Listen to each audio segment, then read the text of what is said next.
Now, if flying through the air isn't your thing, there's plenty more to do up on Fierce. To get the exhilaration of a zip line while standing on 2 feet, take a stroll on the Fierce Cliff Walk. This suspended steel walkway leads along vertical rock walls, defying gravity as it juts out over the Alps. The walkway is 6,500 feet above the ground at its highest point. Cliff walks are becoming more and more popular in Switzerland. They offer even novice hikers full alpine thrills. And if you're uneasy staring into the abyss, just keep your eyes on the view. The sweeping vistas stretch over rolling pastures and forests and jagged mountain summits. On clear days, you'll see a famous cast of mountain characters: the Eiger, the Monk, and the Jungfrau.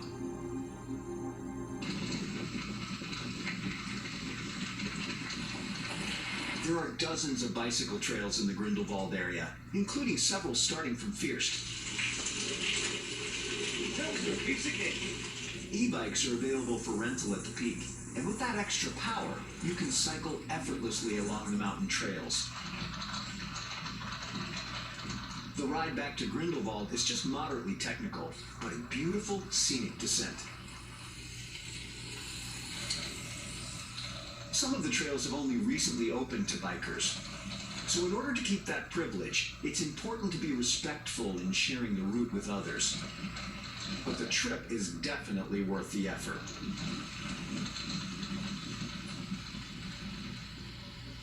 Besides taking care to protect natural resources, another element of sustainable travel is protecting the cultural heritage of local communities. In Grindelwald, you can sign up for a historic and culinary tour to see how the people here hone alpine village traditions. You know Mount Everest? Okay. Yes. But the first man who climbed Mount Everest?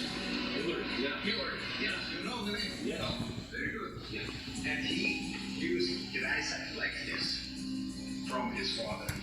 His father who made all the ice axes for the expeditions they started to climb the high mountains in 1753. The Bend Metal Forge is living history.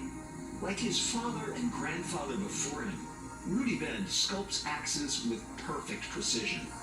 The same kind of axes that have been used for first ascents of many of the world's highest mountain peaks. Just down the street, we check out a little store owned by local farmers. The Ironist Shop sells traditional handicrafts and regional food. You know, people were farmers here. They only had peas, they had their pigs. Mm-hmm, sure. It was simple. Yeah, it's simple, but they always, it's a rich, the grass is rich, the land is rich. Yes. Mm-hmm. Oh, it's very tasty, thank you. And founded nearly 100 years ago, the Ringenberg Bakery and Pastry Shop is known for its luscious desserts and offers more than 24 different kinds of bread, baked fresh daily. I show you the Ironist bread. This is our house bread for eat with cheese and meat, and you can see the Eiger with the north face and the snow and the Wetterhorn bread. This is a bread without hefe. Unleavened. No yeast. No yeast. Yes. This is beautiful. It's got I like the bubbles, and the structure of the bread is really nice. And it's got like a translucent crumb. Oh, look at that crust, like a tear. It's nice. Mmm. Well, you're right. Not so sour, right? Yes.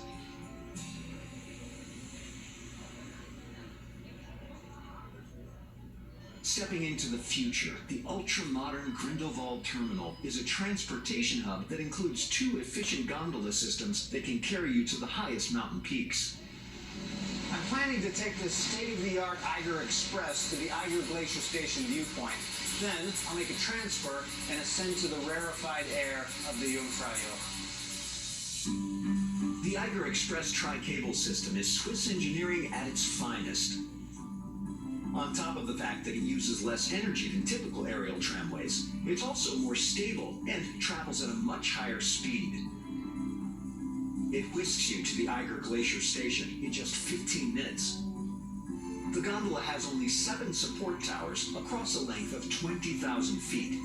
It came with a steep price tag, but because it has fewer towers and maintenance paths, it's less intrusive on the landscape. The Eiger, which translates as ogre, lives up to its name. The 5,900-foot north face is considered one of the most challenging and dangerous ascents in the Alps. The North Face earned the nickname Murderous Wall because of the many tragedies involving climbers here. To get to the Jungfraujoch, I make a direct transfer to the historic Jungfraujochbahn. This cogwheel train burrows deep into the mountain, hauling riders to the highest railway station on the continent. When you take the Eiger Express gondola in combination with this train, you reach the Jungfraujoch 47 minutes faster than in the past. Once the train arrives, you have several options for exploring the station. I recommend hopping on the ultra-fast lift that propels you up another 350 feet to one of the highest observation decks in the world. The doors open to an outdoor viewing platform on the famous Sphinx Observatory, which supplies important astronomical data to researchers. Your first glimpse of the Aletsch Glacier will stop you in your tracks. Maybe it's the elevation, more than 11,000 feet, or just the spectacular dreamlike vista. It's easy to see why this lookout has been dubbed the top of Europe. The area has been designated a UNESCO World Heritage Site of outstanding universal value, both because of its beauty and for all the geological information it provides on how the Alps were formed. This is the largest glacier in the Alps. The current length is around 14 miles, but like most glaciers in the world today, the Aletsch is shrinking due to climate change. It's not surprising that the Jungfraujoch, which is open all year round, is among the most popular sites in the country. There are so many great destinations in the Swiss Alps that it can be hard to choose among them. But in my opinion, this should be near the top of everyone's list.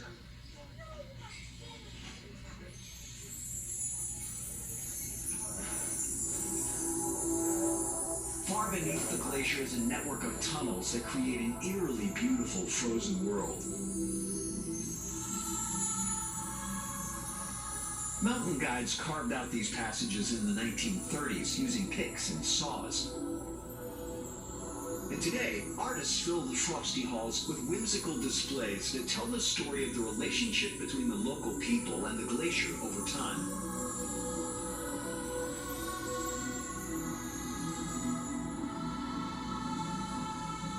We go from the euphoria of mountain heights to the serene waters of the valley floor. The town of Interlaken, which means between two lakes, rests between Lake Thun to the west and Lake Brienz to the east. The brilliant blue water of Lake Brienz ripples amid sheer mountain slopes. Yeah, especially on a day like this when it's all nice and calm, there's nothing going to throw us in. So. And the water's probably warm like bath water, right? So not quite bathwater, not quite bathwater. I'm dying to get out into the middle of the lake, and the best way I can think of is in a kayak. And we want to be in that position basically with the knees nice and wide, Right. Shoulders up and over the hips, and then we can get that nice solid feeling. kayaking is one of my favorite outdoor activities. Not only is it a great low-impact workout, but it's an environmentally friendly way to get out on the water and interact with nature.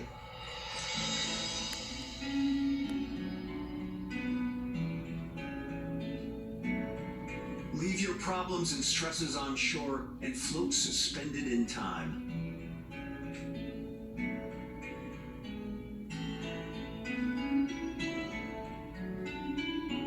Rustic villages and small medieval castles punctuate the scenery.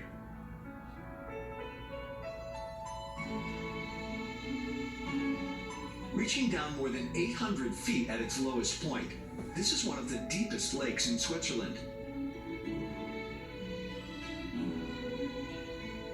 The icy turquoise water looks almost tropical in color. The color is created by tiny particles of sediment that are carried by the glacial rivers that feed the lake. These extremely fine particles sink very slowly, creating a luminous visual effect that's magnified by the clean, clear water. This lake always starts off, it's so still, you get reflections on the water. And then it builds during the day and you get some waves generally in the afternoon, and then it again calms in the evening and finishes off with the sunsets over the lake. It's beautiful, it's really, really nice.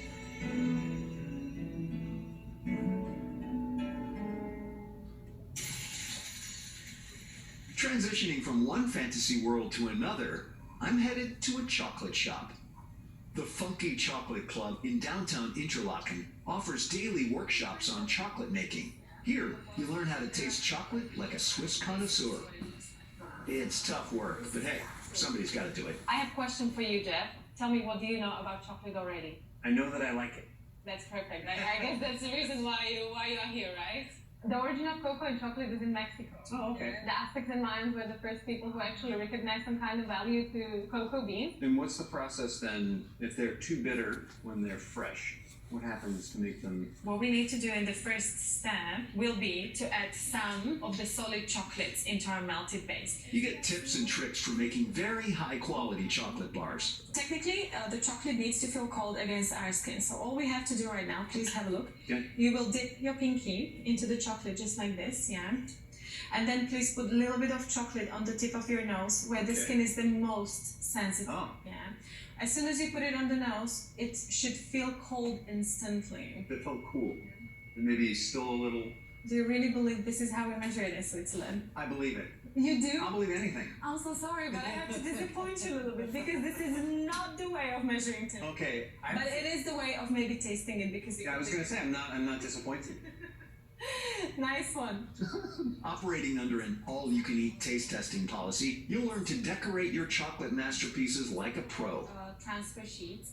Each transfer sheet works like... The club uses only organic and fair trade chocolate from certified producers. Perfect. That's it.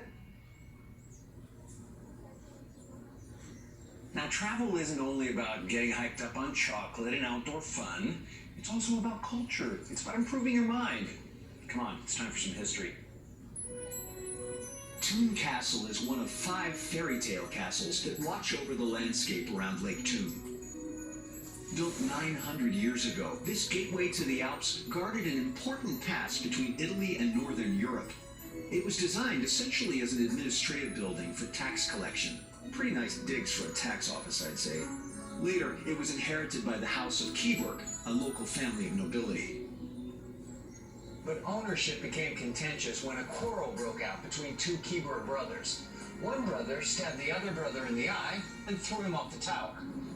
Eventually, the ruling lords of Bern took over the castle, and it's been in public control ever since. It's been used for everything from a knight's hall to a prison to a torture chamber. Today, it houses a historical museum with the most amazing views over the lake and city of Toon.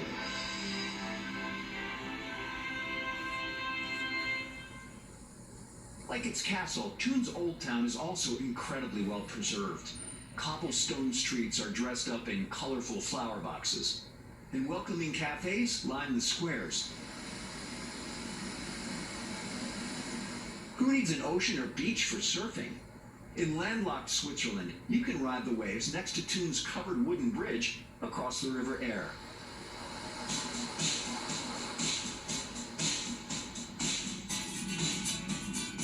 One of the benefits of having my own car is that I can easily explore small, out-of-the-way places.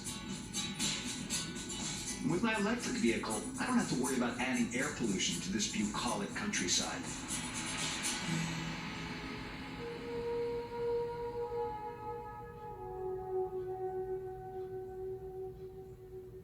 In the mountain village of Habkern, I get more insights into local history with one particularly Swiss craft.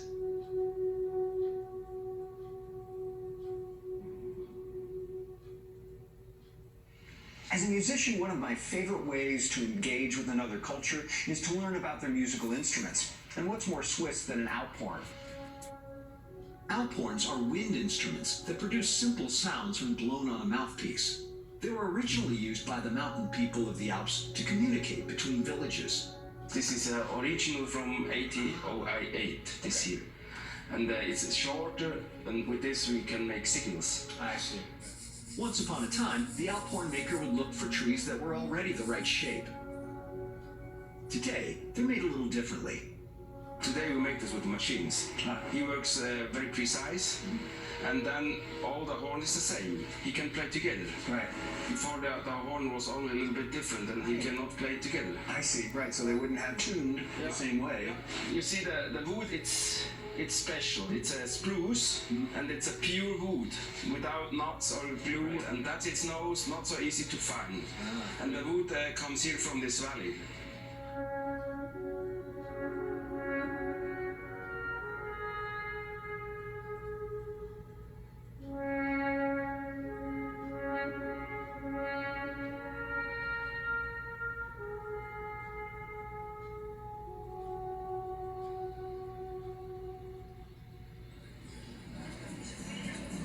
For sleeping in Interlaken, I've picked the Hay Hotel, just a couple of miles from Lake Thun. Many of the hotels in Interlaken still have that old world style that harkens back to the golden age of travel.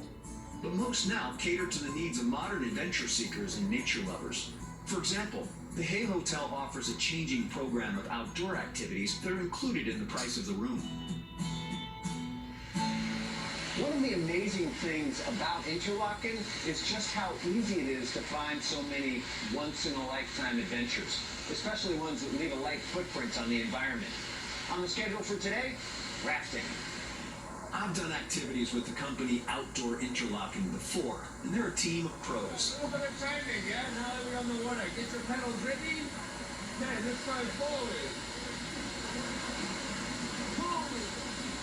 With the first splash of a wave in my face, I'm reminded this water is pure ice melt. So wetsuits and life jackets are essential. Back on the top. I get a huge surge of adrenaline as we take on the river.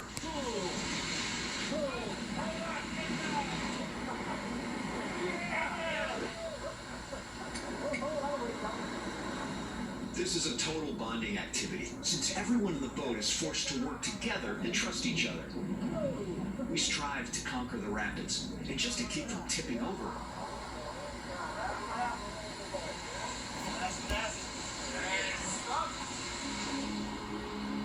When there's a lull in the action, we get a chance to sit back and take in the dramatic surroundings.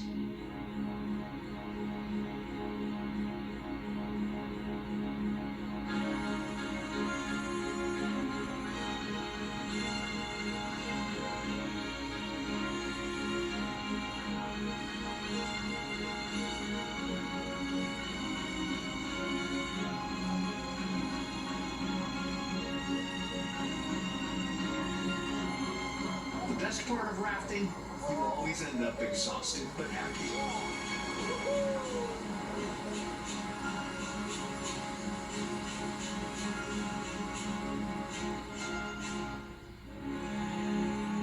To end my visit to the Jungfrau region, I take a small funicular for a 10-minute ride up to Interlaken's nearest mountain. Oh, beautiful. Harderkulm, also known as the top of Interlaken, is one of my favorite scenic lookouts. The views are great at any time of the day, but at sunset, they're especially awe-inspiring.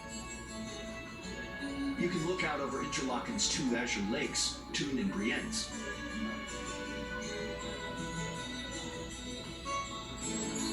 Behind them in high relief stand the Eiger, Monk, and Jungfrau.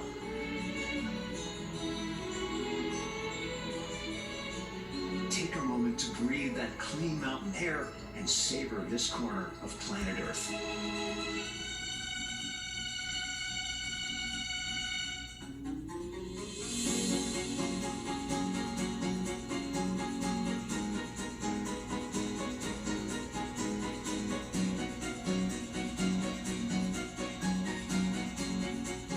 In a modern world full of stress, the lure and magic of mountain regions has never seemed stronger. They offer the chance of wonderment for every sort of traveler, and an obligation to preserve and protect them. Thanks for coming along as I found my thrills in the Jungfrau region.